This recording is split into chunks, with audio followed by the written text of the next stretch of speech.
Thank you. Thank you very much. Thank you for being here. You're here, I'm here, because we care. Not just for today, but we care passionately for the future. We know that we only have the possibility of avoiding a looming climate catastrophe if people like us refuse to give up. Conservation International has been working for 30 years to protect nature for people.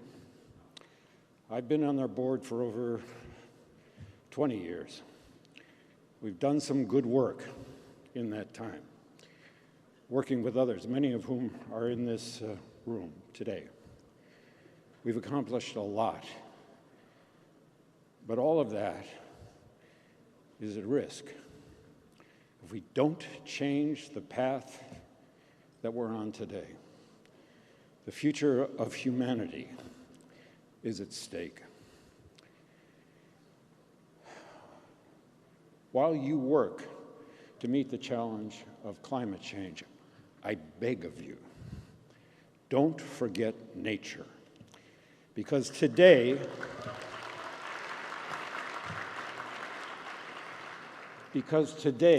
the destruction of nature accounts for more global emissions than all the cars and trucks in the world.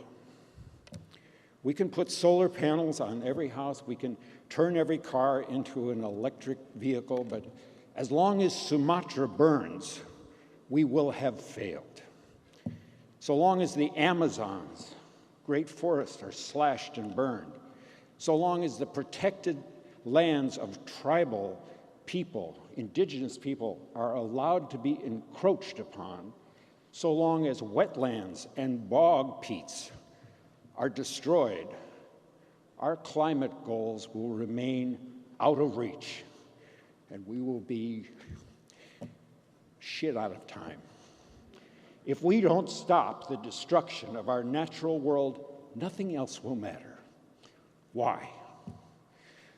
Because protecting and restoring forests, mangroves, wetlands, these huge, dense carbon sinks represent at least 30% of what needs to be done to avoid catastrophic warming. It is, at this time, the only feasible solution for absorbing carbon on a global scale. Simply put, if we don't protect nature, we can't protect ourselves. This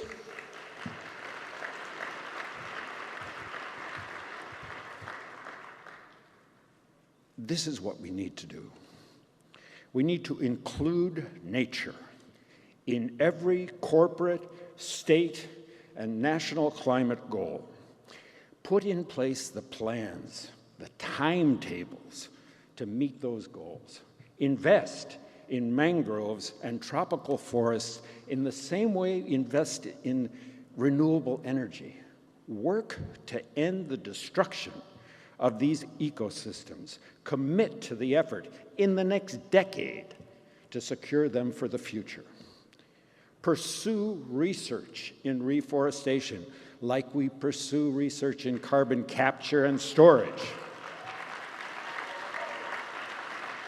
Set a goal to cut costs and increase scale dramatically.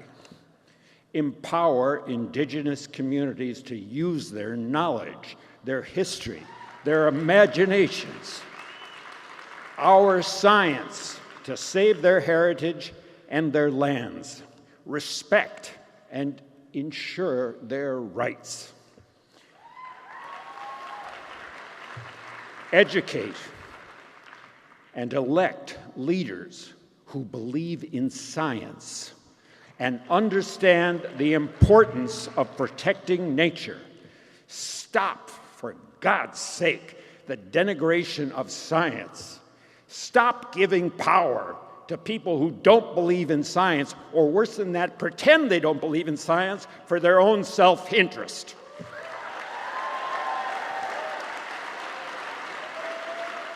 They know who they are. We know who they are. We are all, rich or poor, powerful or powerless. We will all suffer the effects of climate change and ecosystem destruction, and we are facing what is quickly becoming the greatest moral crisis of our time, that those least responsible will bear the greatest costs. So never forget who you're fighting for. It's the fisherman in Colombia, the fisherman in Somalia, who wonders where their next catch is coming from and wonders why the government can't protect them from a factory fishing from across the world. It's the mother in the Philippines who's worried that the next big storm is going to rip her infant out of her arms. It's the people right here in California, people on the East Coast, people in California who are fleeing from unprecedented fires.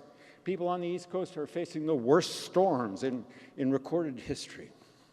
It's our own country, our own community, our own families. This is the core truth. If we are to survive on this planet, the only home any of us will ever know, for our climate, for our security, for our future, we need nature. Now, more than ever.